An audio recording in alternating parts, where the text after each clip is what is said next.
Hello दोस्तों। ये कहानी भविष्य की है, जब धरती धीरे धीरे खत्म हो रही है क्योंकि इंसान ने इसे बहुत नुकसान पहुंचाया है। लोग इसे छोड़कर भागने की कोशिश कर रहे हैं। तभी मंगल ग्रह के पास अचानक एक विशाल काली गेंद प्रकट होती है। इस रहस्य को समझने के लिए 6 अंतरिक्ष यात्रियों को अकिलीज नाम के अंतरिक्ष यान से भेजा जाता है। 8 महीने की यात्रा के दौरान सभी गहरी नींद में होते हैं। कार्ला अपने सपनों में अपनी बेटी और अपनी मां को देखती है, जो 2 साल पहले एक कार दुर्घटना में मारी गई थी। जब यात्रा खत्म होने में केवल 8 घंटे रह जाते हैं तो सभी को जगा दिया जाता है। कार्ला नोटिस करती है कि रूबेन परेशान है क्योंकि यह उसका पहली शीत निद्रा का अनुभव है।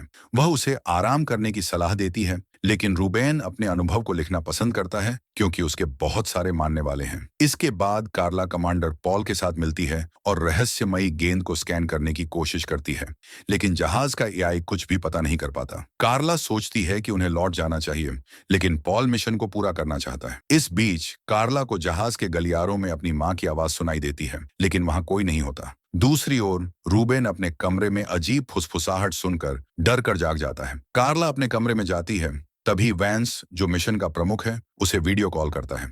वैंस कहता है कि वह कार्ला को चिंतित देख रहा है। कार्ला कहती है कि वह ठीक है, लेकिन कॉल अचानक कट जाती है और एआई घोषणा करता है कि गेंद के कारण एक गड़बड़ी हो रही है। कार्ला मुख्य मंच पर जाती है और देखती है कि गेंद जहाज पर एक तेज रोशनी की किरण भेज रही है, जिससे सिस्टम में समस्याएं हो रही हैं। बाकी क्रू भी वहां पहुंचता है। टीजी कहता है कि यह रोशनी शायद जहाज को रास्ता दिखाने के लिए है। जैसे जैसे जहाज गेंद के करीब पहुंचता है, एआई एक आवाज उठाता है। कार्ला उसे सुलझाती है और संदेश में बार बार दीस शब्द आता है, जिसका मतलब लैटिन में भगवान होता है। रूबेन डर जाता है और कहता है कि यह रोशनी निर्णय का दिन है जिसे भगवान ने भेजा है। वह मिशन को रोकने के लिए कहता है और भाग जाता है। कार्ला सुझाव देती है कि उन्हें एआई की मरम्मत होने तक रुकना चाहिए और वैंस को जानकारी देनी चाहिए, लेकिन पॉल फैसला करता है कि वे आगे बढ़ेंगे। बाद में क्रू रूबेन को गलियारे में रोते हुए पाता है। वह डर के कारण बार बार कहता है कि यह भगवान का न्याय है। क्रू इस पर चर्चा करता है कि आगे क्या करना चाहिए। यह कहानी एक अंतरिक्ष मिशन की है, जहां एक रहस्यमय गेंद प्रकट होती है। मिशन का उद्देश्य यह जानना है कि वह गेंद क्या है। अगर वह एक एलियन है तो उसे नष्ट किया जा सकता है। पॉल इस मिशन पर निगरानी रखता है और अल को यह बताता है कि भविष्य में कभी किसी चीज को नष्ट करने की बात नहीं करनी चाहिए। जब जहाज गेंद के पास पहुंचने वाला होता है, तब कार्ला और रूबेन को फिर से आवाजें सुनाई देती हैं। यूएल कार्ला को उसके कमरे में ले जाता है और वह उसे बताती है कि उसे कार दुर्घटना के बाद सिरदर्द हो रहे हैं, लेकिन वह आवाजों का जिक्र नहीं करती। तभी टीजी आकर बताती है कि रूबेन गायब हो गया है। टीम उसे ढूंढने निकलती है और टीजी को रूबेन मिलता है, जो अपने शरीर पर धार्मिक प्रतीकों को उकेर रहा है। टीजी उसे देखकर डर से चिल्लाती है। कार्ला और अल दौड़ते हुए वहां पहुंचते हैं, लेकिन जब वे वहां पहुंचते हैं तो टीजी की मौत हो चुकी होती है। रूबेन कार्ला को बंधक बना लेता है और धमकी देता है कि वह उसे भी मार डालेगा। वह कहता है कि अगर वे गेंद पर उतरते हैं तो वे भगवान के संहार का हिस्सा बन जाएंगे। वह यह भी कहता है कि पॉल कुछ छुपा रहा है। तभी पॉल आता है और बिना किसी हिचकिचाहट के रूबेन को मार डालता है। इसके बाद पॉल और कार्ला शवों को हाइबरनेशन चैम्बर्स में रखने का निर्णय लेते हैं। मिशन के 3 घंटे पहले टीम मुख्य यान से अलग होकर छोटे यान में जाती है ताकि वे गेंद के पास और आसानी से जा सकें। जब वे गेंद पर पहुंचते हैं तो कार्ला को एक संरचना दिखाई देती है, लेकिन वह नहीं समझ पाती कि वह क्या है। फिर जब जहाज लैंड करता है तो संचार शुरू होता है और टीम को वैंस का कॉल आता है, जिसमें बताया जाता है कि पृथ्वी पर 10,000 ऐसी संरचनाएं दिखाई दी हैं। वैंस को लगता है कि यह गेंद के कारण हो रहा है और वह चाहता है कि टीम इसका रहस्य जल्द सुलझाए। पॉल और कार्ला को बाहर भेजने का आदेश देता है, लेकिन शॉन कहता है कि उन्हें एक वैज्ञानिक की जरूरत है और वह भी जाने का प्रस्ताव देता है। तीनों अंतरिक्ष यात्री सूट पहनकर बाहर निकलते हैं। गेंद पूरी तरह अंधेरी होती है, जिससे वे दूर तक नहीं देख सकते।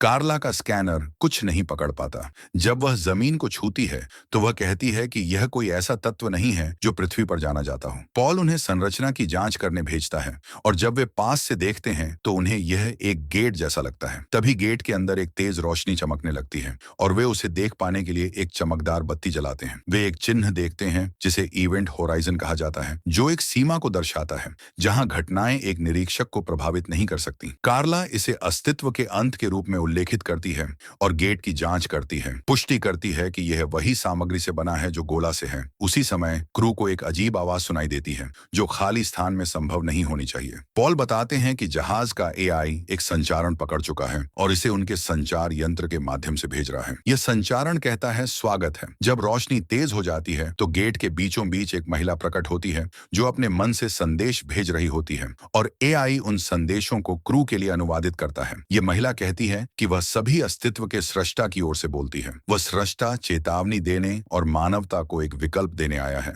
जो लोग गेट में प्रवेश करेंगे वे सदाबहार शांति पाएंगे और कार्ला को यह मार्गदर्शन करने के लिए चुना गया था। गेट के अंदर उन्हें सभी कष्टों और दुखों का अंत मिलेगा, लेकिन जो लोग प्रवेश नहीं करेंगे वे मर जाएंगे जब गोला पृथ्वी तक पहुंच जाएगा और इसे नष्ट कर देगा। अचानक वह महिला कार्ला की मां में बदल जाती है और कहती है कि कोई अंदर इंतजार कर रहा है। एक चौंकी हुई कार्ला रोशनी में चल पड़ती है और एक दुर्घटना के बाद का दृश्य देखती है, लेकिन जैसे ही वह अपनी बेटी के पास पहुंचने के लिए दौड़ती है वह जाग जाती है और पाती है कि वह जहाज पर एक मेज पर है। उसे उल्लुल द्वारा बताया जाता है कि वह मुश्किल से खड़ी हो पा रही थी, इसलिए उसे वापस जहाज में ले आया। अफसोस की बात है कि शॉन जीवित नहीं रहा। कार्ला को उसकी मौत के बारे में सवाल उठता है, लेकिन वह कुछ नहीं पाती। वांस से वीडियो कॉल के बाद वह अपने अनुभव के बारे में बताती है, लेकिन अपनी मां और बेटी का जिक्र नहीं करती। पॉल को शक है कि वे कुछ छिपा रहे हैं। कार्ला फिर से गेट की जांच करना चाहती है, लेकिन उलुल उसे रोकता है। एक और चर्चा के बाद कार्ला पॉल और उलुल से सवाल करती है कि शॉन की मौत कैसे हुई। उसे लगता है कि उलुल ने उसे मारा, लेकिन उलुल अपनी बातों को नकारता है। अंत में कार्ला को यह पता चलता है कि पॉल के पास एक गन है और वह सच जानने की कोशिश करती है। फिर पॉल को मार देती है और उसे महसूस होता है कि वह खुद भी घायल हो गई है। वांस के कॉल के बाद कार्ला का पेट खून से भर जाता है। वह अल को गन दिखाती है और अल स्वीकार करता है कि उसने शॉन को मारा था, लेकिन वह उसे नहीं मारना चाहता क्योंकि वह भी गोलक के बारे में सच जानना चाहता है और जो उसने देखा। कार्ला ने उस पर भरोसा किया और अल ने उसे चिकित्सा कक्ष में ले जाकर उसकी चोट को बांध दिया। जब वह ठीक महसूस करती है तो कार्ला कहती है कि वह फिर से गोलक में जाना चाहती है, लेकिन वांस ने एआई को कंट्रोल कर लिया है। अल उसे बताता है कि उसके पास एआई को अवरोधित करने का कोड है, लेकिन इसके लिए उन्हें जहाज को छोड़ना होगा क्योंकि एक्हिलीस बहुत बड़ा है। अगर वे ऐसा करते हैं तो उनकी यात्रा पृथ्वी तक 5 साल से अधिक समय लेगी। कार्ला निराश हो जाती है, लेकिन अल के पास एक और योजना है। फिर कार्ला मंच पर लौटकर वांस को बताती है कि अगर जरूरी हुआ तो वह गोलक को नष्ट कर देगी, क्योंकि उसे लगता है कि यह झूठ है। वांस उसे कुछ गुप्त फाइलें दिखाता है जिनसे पता चलता है कि उसने गोलक बनाया है और इसमें कोई भगवान नहीं है। उसने यह सब 6 अरब लोगों को बचाने और बाकी 15 को मारने के लिए किया, क्योंकि पृथ्वी पर ज्यादा जनसंख्या हो गई थी। गोलक और दरवाजा पृथ्वी को नष्ट नहीं कर सकते थे। यह सब लोगों में डर फैलाने के लिए था, ताकि वे दरवाजों की ओर दौड़ें जो पूरी पृथ्वी पर दिखाई दिए। वे सोच रहे थे कि वे स्वर्ग में प्रवेश कर रहे हैं, लेकिन वे दरअसल मौत की ओर बढ़ रहे थे। कार्ला को समझ नहीं आता कि यह सब कैसे हुआ और उसकी फैमिली को कैसे सुना। वांस उसे बताता है कि उसने दुर्घटना के बाद उसके दिमाग में एक चिप लगाई थी जो उसकी योजना का हिस्सा थी। एक रोती हुई कार्ला वांस को राक्षस कहती है और अपनी मां द्वारा बताई एक कहानी शेयर करती है जिसमें बताया गया है कि हर किसी को बचने का एक मौका मिलना चाहिए। इस समय अल उससे संपर्क करता है और बताता है कि उसके पास एक्हिलीस का केंद्र है। वांस को एहसास होता है कि वे गोलक को नष्ट करने की योजना बना रहे हैं और एआई को शिप के आत्मनाश की प्रक्रिया शुरू करने का आदेश देता है। अलार्म बजने लगते हैं और एआई यह घोषणा करता है कि एक्हिलीस 3 मिनट में फट जाएगा। कार्ला गुस्से में होलोग्राम मशीन को शूट करके वांस का कॉल खत्म करती है और यूएल से संपर्क करती है, जो उसे मुख्य जहाज को विशाल कार्गो संरचना से अलग करने का कोड देता है। यूएल लिफ्ट में फंसा हुआ है जो मुख्य जहाज तक जल्दी नहीं पहुंच पा रहा है। वह कार्ला को बताता है कि वह बिना उसके जहाज छोड़ दे।